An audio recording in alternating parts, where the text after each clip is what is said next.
now he lives in Bronx. Okay, yeah. I lived in New Rochelle, so I was just right outside. I like it. It's nice because it's a good distance from the city. You know. That's why I've never seen it. It's just enough distance. Where are you in Alexandria? I live close to the Braddock Road Metro. Oh, You live in okay. Alexandria? That's Yeah, a I nice do. area. Yeah, Yeah. I live right off of King Street. Where, in Old Town? No. Maybe like about 10 minutes west of Old Town. So King and what? Oh my God, what's the other road? So you're coming up the hill past the Masonic Temple, Yes. okay? And then you go left or right, so you cross. Do you know where the Silver Diner is? Well, you're further, you're Yeah, it's a little further into Yeah, you're Alexandria. further up there, yeah. I'm like just before you get to Fairfax. Okay, yeah, I know. Yeah. Indeed. So, yeah, I live kind of, it's Rosemont, if I go 2 blocks one way. Yeah. I'm in Old Town. If I go to the end of our street and cross Braddock Road, I'm in Del Rey. Yeah. And you live where? I live in DuPont, but I have a friend that's right off of Braddock Road Metro. That area is so nice. I can get there, I can run there in about 2.5 minutes. Yeah. And I can actually run, if I go the other way, to the King Street Metro, that takes about 4.5, I really book it. That's what Yeah, my wife and I looked at the area originally, but then the place that we ended up in, we're like, oh, we can't find something. Well, years ago, when I first came to town, I lived at the corner of King and 395. Well, I take that back. I actually lived in Arlington for about 6 months, but then I lived in an apartment at King and 395. Yeah. You know, because you're right, Alexandria and Arlington and Fairfax County kind of wedges in there. into that. It's kind of funny, yeah. And the DMV area is nice. What's that? The DMV area as a whole is just super nice. Where in DuPont? I'm right off of the Circle. Are you really? Yeah, in a townhouse. I got 3 other roommates. If there's ever a time to do it, it's now. I mean, you know, I'll move into an apartment. A palatial. Yeah, somewhere down the line. Somewhere down the line, I'll have some of my own. A palatial estate. No. What are you working on today? You know the DOT, they're doing a presser later. We're assuming it's going to be more stuff about like regulations for air traffic control and such, and also retirement age possibly for ATC. But also Stephen Miller this morning talked about, he brought up DEI again. So I was going to ask. I didn't ask him, but I messed up. I just talked Graves. So Yeah. challenges of getting this thing done. You got a package today? I did it at the business about an hour ago.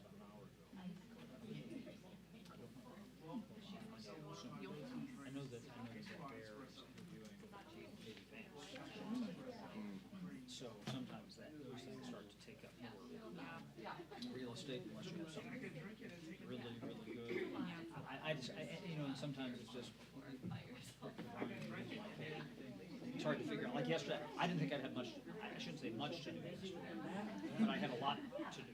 Yeah. More, I mean, it was more, I was like, okay, that one kind of surprised. So it's the team. So I don't know. Every day is new. It's fine. It's just, When there's you know, some days I'm like, yeah, today's gonna be the day. pension. Because And it's not. Again, like I said, I gave up trying to figure that out. You know, when they tell me to be there, I'm like, so that's what I try. I feel like that gives you a little bit more peace of mind at least. Well, no, I mean, you can't be, you know, you make sure that everybody's aware of things. you got 10 different things. We got 10 different You know, but you also don't know if you're working on something and you're like, oh, that fits into this narrative for our show. You earn August. You guys get It's not weird. It's just Well, that's when we take our whenever the house is. If only they can be. Take our votes. But you're not gonna get it. cancel receipts like that. Yeah. Yes. And so they went through one reporter and then they took the rest of the route. Oh. I've been doing that. And for every, I think and for sometimes every time you get when they first start, they don't. Yeah. it makes itself, meaning that there will be some story where sometime, somewhere, where they're like, oh my God, somebody just resigned. Go to the next thing. That, I mean, I'm assuming- in the general, you know, Oh, I know. I get parameters you. of the news universe, it kind Yeah. of equals out. It will come back, yeah. Kind of equals itself. And usually, it usually. You know, one thing I do not like standing outside waiting for members. Oh, yesterday I And didn't like.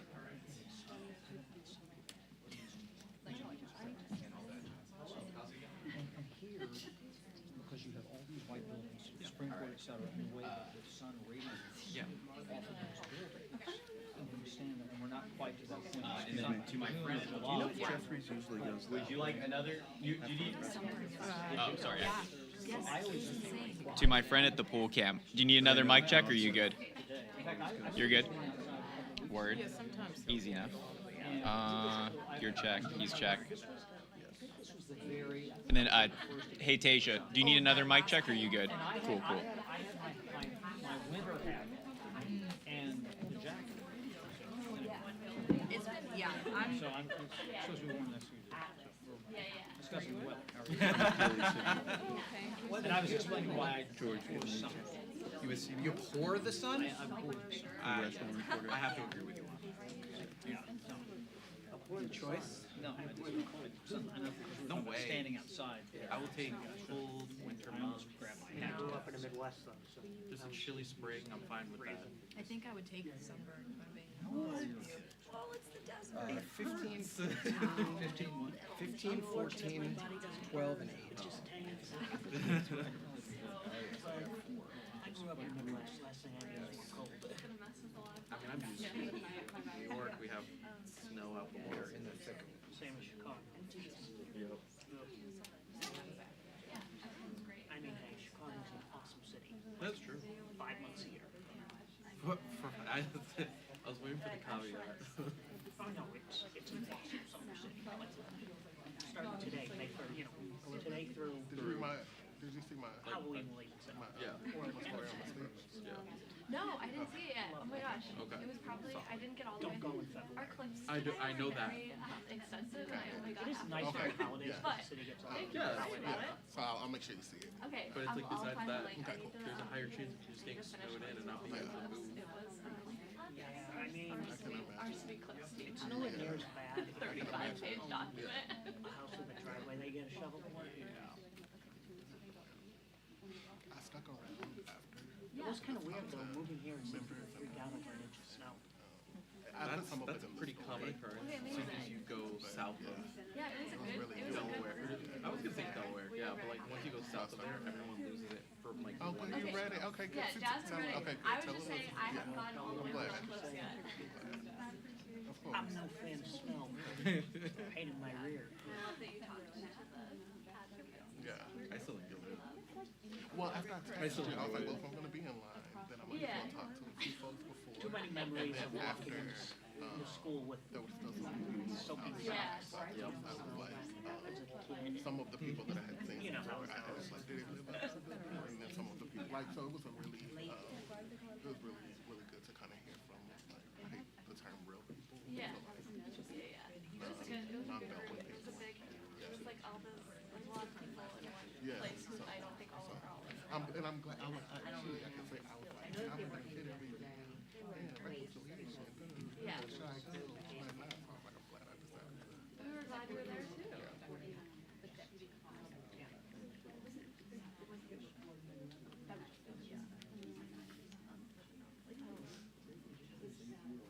Yeah, but like,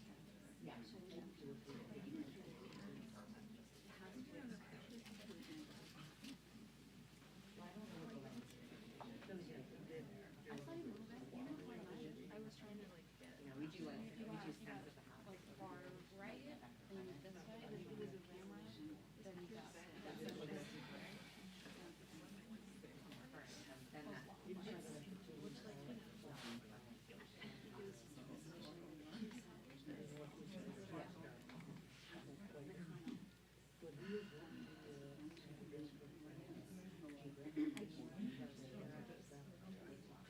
I think that's something that starts appropriation.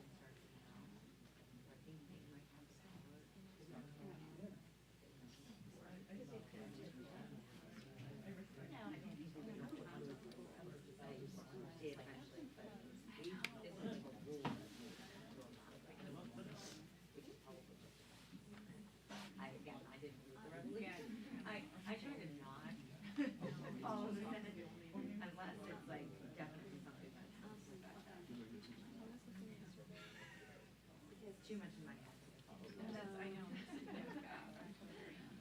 I mean, I do when it's like Hakeem Jeffries, have they passed our, you know, or is it still funded? Well, the way they do things is different. And the way that they, how they do things is a lot different.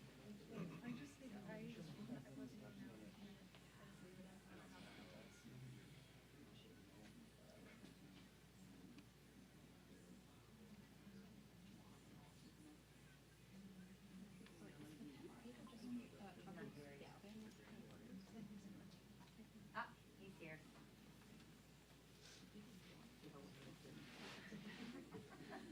And Andy.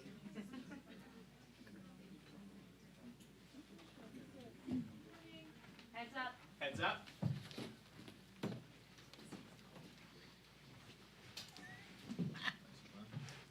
Is that the great reveal there? Morning, everybody. Morning. Trump's first 100 days have been a complete and total disaster, and House Republicans own all of it.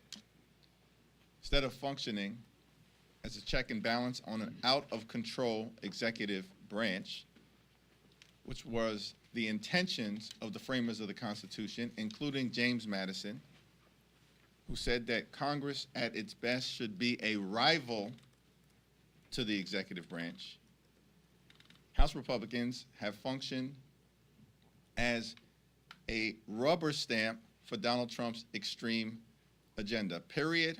Full stop. That extreme agenda has done nothing to lower the high cost of living in the United States of America, notwithstanding all of the big, bold promises that Donald Trump and Republicans made on the campaign trail that they were going to make life more affordable for the American people. What has happened is that life is getting more expensive for the American people. Donald Trump and House Republicans are crashing the economy in real time, and they are driving us toward a painful Republican recession. The whole thing is a complete and total disgrace. And the American people are paying attention. They see it. They know it, and House Republicans are going to be held accountable for it. Questions? Good morning, thank you. No mic today? No mic today. No mic today. We're short on crews. Needs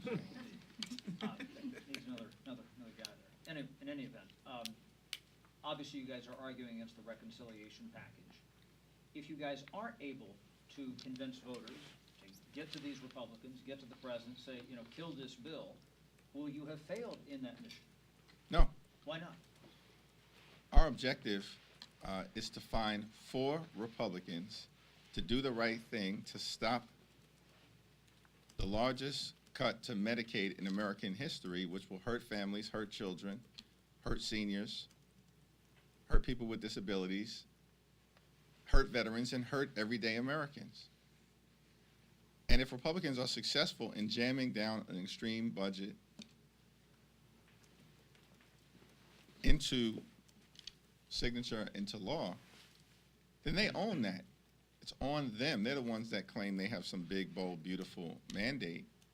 They have no mandate to end Social Security as we know it. They have no mandate to dramatically cut the health care of the American people. They have no mandate to take food out of the mouths of children. And at the end of the day, if they successfully jam this reckless budget down the throats of the American people, the voters will hold them accountable. Mr. Leader, can you just clarify your position with a simple yes or no? Do you support your members going to El Salvador, particularly in terms of the situation involving Kilmar Abrego Garcia? Just yes or no? Support what members? The members that went? I've had nothing. Any Democratic member going. We'll cross that bridge when we get to it. In terms of the report that alleged that members of House Democratic leadership had some phantom conversation with either the members who took a trip to El Salvador or any other members, that is a complete and total fabrication. The only statement that was made to members who went to El Salvador was, "Welcome back. We are glad you have returned safely." Vice President Harris gave a big speech in San Francisco last night. She re-entering the political scene. Want to get your reaction to that. You talk about a more is more environment. Do you welcome her back to the political scene? Do you think that she's going to help the Democratic cause? And she mentioned 3 of your members, Congresswoman Ocasio-Cortez, Jasmine Crockett, and Maxwell Frost, as members who she has found inspiration from for their work leading the resistance. What is your reaction to that as well? I think she's an incredibly important voice, and we, of course, continue to welcome her thoughts and ideas. And on the members she mentioned as leaders of the resistance against Trump. It's a great shout-out for them. Thank you, Mr. Leader. With Congressman Shri Thanandar recently introducing articles of impeachment, is it productive for Democrats to be focused on this right now, and why? I gave an entire speech that was about 25 minutes long, laying out the moment that we find ourselves in after the debacle of Trump's first 100 days, and also articulating our view about what needs to be done to make life better for the American people, focused on this principle that in America, when you work hard and play by the rules, you should be able to have an affordable home, educate your children, have access to high-quality health care, have a good-paying job, and be able to retire with grace and dignity.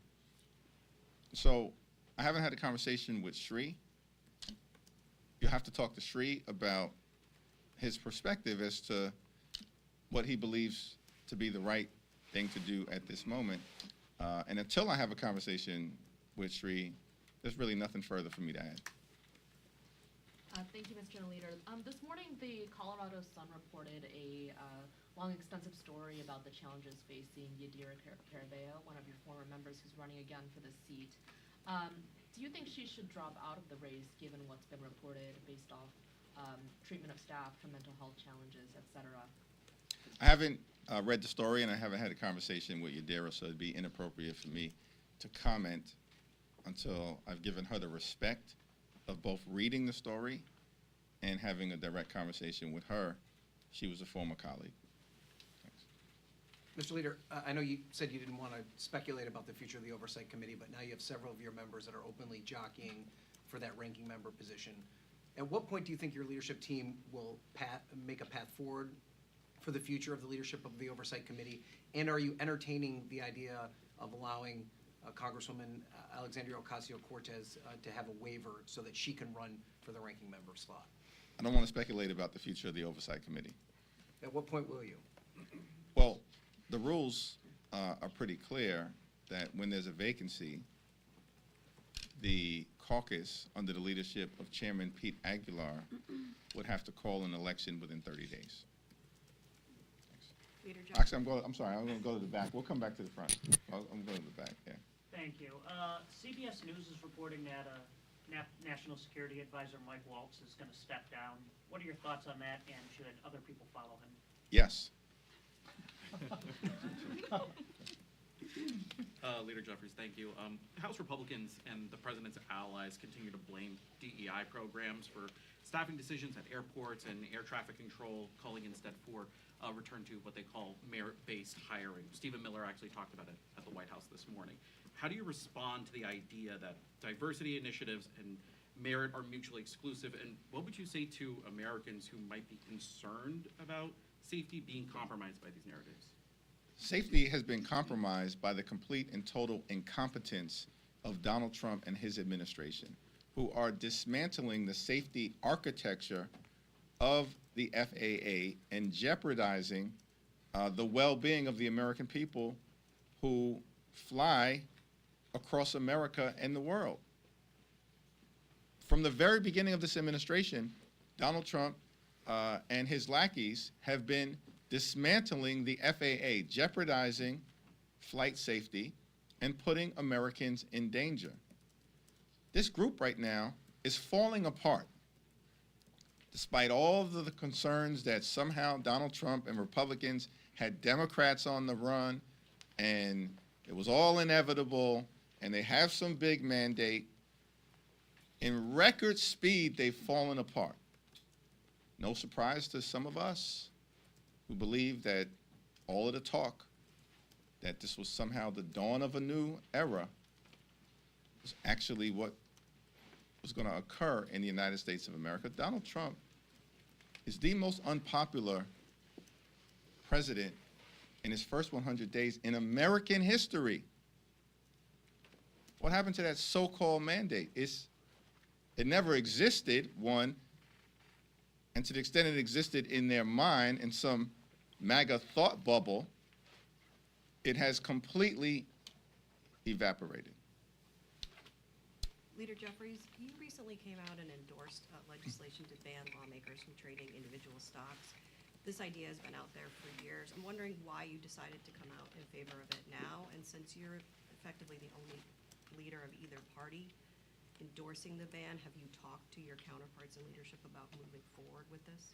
I have not had a conversation with my counterparts in leadership on this, but it is something that I've long supported, including previously as House Democratic Leader and prior to that as Chair of the House Democratic Caucus. So this has been a consistent position of mine for years, and I support the efforts led by Representative Ocasio-Cortez, Seth Magaziner, and others in the House Democratic Caucus to try to get this done. Thanks. Okay.